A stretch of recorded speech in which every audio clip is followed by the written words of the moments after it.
What do you want to talk about? Wrestling! And here! Wrestling? Why? It's wrestling. It's wrestling. Why?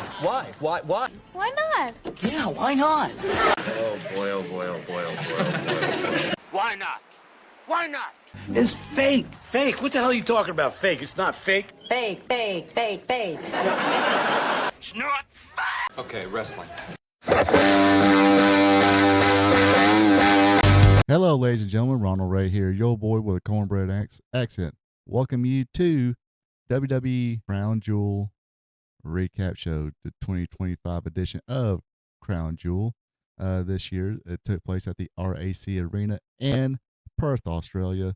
First time ever that the Crown Jewel Premium Live event took place outside of Saudi Arabia. Pretty decent show, I think it was. You folks just let me know in the comments 5 big matches to talk about.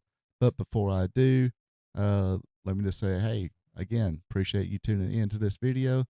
If you enjoyed just a regular guide talking about the sport of professional wrestling, click that like button. Also, leave a comment what you think about this year's Crown Jewel Premium Live event. Also, if you're not a subscriber yet, help your boy out. Click that subscribe button along with that notification bell. Also, don't forget to share with friends and family. Other than that, hey, I think I got everything out of the way. Let's work and go. Match number 1 was an Australian street fight pitting Big Bronson Reed against Roman Reigns. Had to go forward and backward there. They kind of slowed it out to begin things with, but then kind of break out the toys. Roman Reigns broke out a couple of rugby balls, one for Paul Heyman, one for Bronson Reed. Of course, then Roman Reigns was done there. Broke out a cricket stick and a kendo stick, wearing Bronson Reed out. Bronson Reed would bounce back, start working on the ribs of Roman Reigns, but Roman Reigns did bounce back, but got cut off with a jagged edge. I seen Bronson's use this as a finisher last couple of weeks, but this time he only got a 2 count. Roman Reigns would mount a comeback, about to set Bronson Reed up for the spear. Bronson rolled out of the ring. When Reigns went after him, he was met by a spear from Braun Breaker. They would put Braun Breaker and Bronson Reed would put Reigns through a table. Here comes the Usos to try to help out, but a miscue by Jey Uso. He was going for Bronson Reed, but Reed moves, and poor Roman Reigns got speared through a table by his own cousin, Jey Uso. This would break out Braun Breaker again. Took out Jey Uso, who previously took out Jimmy Uso with a spear through the barricade. To tsunami splash by Bronson Reed will secure the 1-2-3 count. Your winner of this one, of course, was Bronson Reed. Big upset, I think. I don't think I predicted it on my spot show. I think I'll put the safe bet on Roman Reigns, but shouldn't be that surprising, I guess. They were in Australia, Bronson Reed's hometown, and it did have his country in the title, the Australian street fight. Roman Reigns was not too happy about losing this match thanks to a miscue. He did tell the Usos, hey, this ain't like the old times. I want to do this myself. People don't believe I can get shit done on my own. His words, not mine. Then say, hey, I don't want to see you guys. I love you guys, but I don't want to see you again until Christmas time. So a little tension there between bloodline members. The Uso brothers and their cousin Roman Reigns. Next up is for the Women's Crown Jewel Championship. The WWE Women's Champion, Tiffany Stratton, going against the WWE World Women's Champion, Stephanie Van Keur. Pretty good match here. I thought it was a pretty good match here. Probably one of the better ones I've seen Stephanie has been in a while. They both look good in this one. Started out with a bunch of series of counter moves, kind of fill each other out, kind of counter pins too. They flowed through their moves pretty good. Good flow, good action in this match. But it ended up that Stephanie Van Keur finally would hit the Dragon's Kiss, but Tiffany would bounce back and attempt the prettiest moonsault ever. She missed, and Stephanie Van Keur went to the top rope, hit the spinal tap for the 1-2-3. Your winner and this year's Women's Crown Jewel Champion, Stephanie Van Keur. Think I predicted this one. They're kind of pushing her pretty well. International women's star and all that. Kind of give you a reason that, hey, this is a reason we wanted her, we pursued her. and got her to come to the WWE instead of AEW or her continuing her international travels. But as far as match wise, yes, thought this was a good one.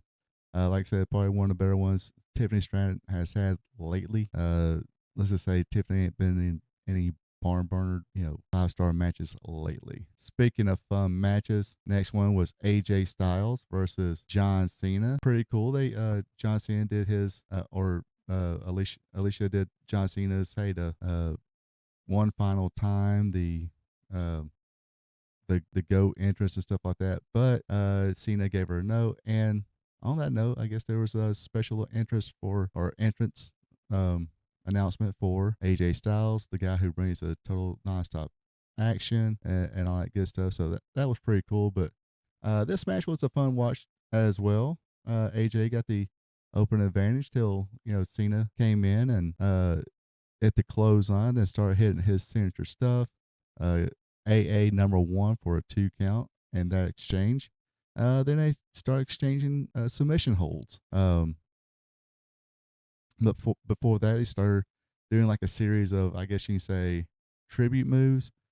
Cena hit the Skull Crusher finale. AJ came out with a Stinger Splash and the Scorpion Death Drop. Then they did like a little tribute to maneuvers or submission maneuvers. Again, Cena went for his STFU.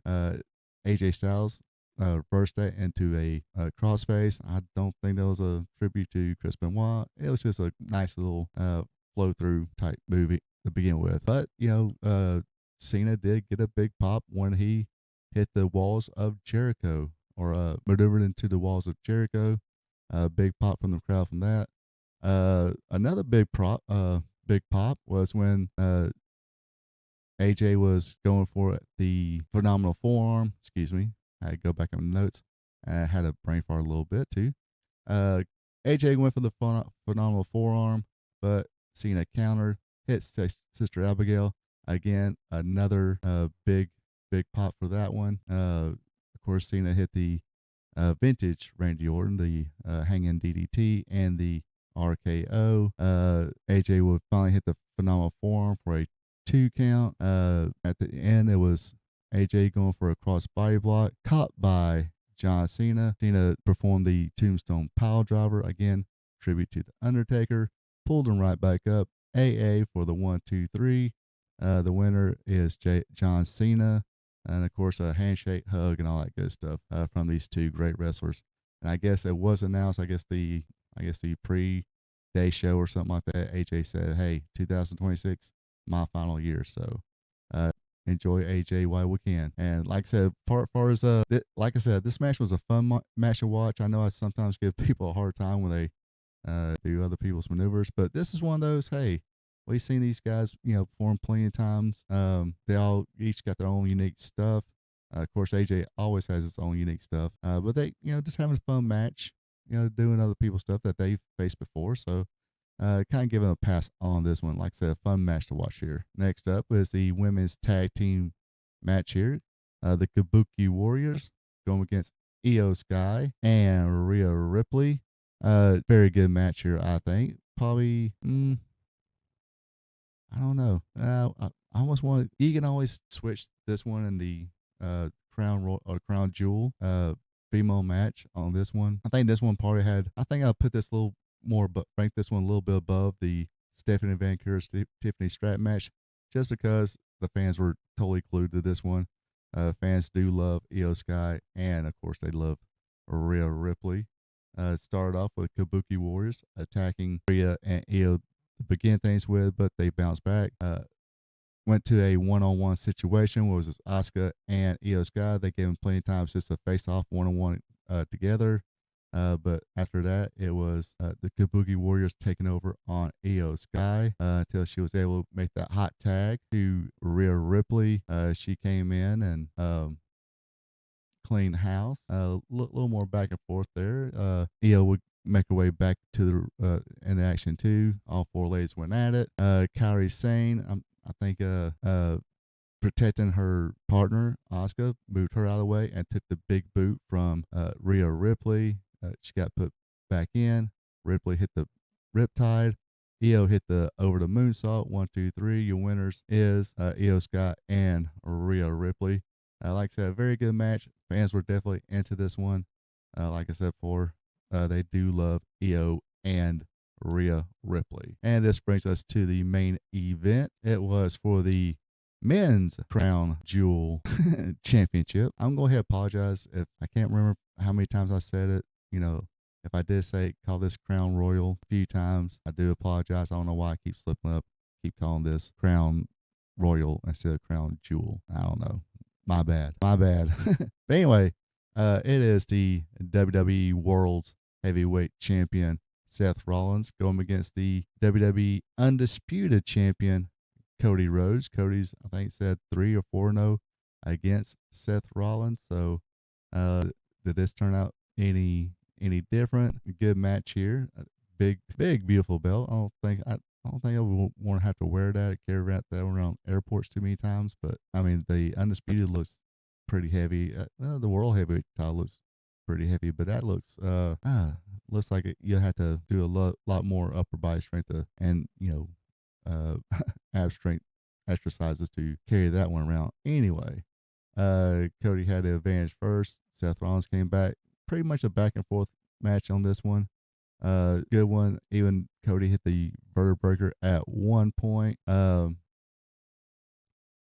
the end, it was Seth Rollins. Got a little frustrated about some things. Went back to the table, grabbed the watch, was about to use the watch, but Cody countered that one, hit the crossroads, got a 2 count. Cody was going to the top rope, try to do something, but Seth came in, punched his knee right from underneath him, called him crotch yourself, put him in like a little trio whoa with him hanging there. Cross flying headbutt looked pretty cool. Don't think I've seen Seth Rollins utilize that move before, so a little unique on that one. The watch would come back into play again. This time, ref took a little bit of a bump and got distracted. Seth was able to take that watch and hit Cody with it.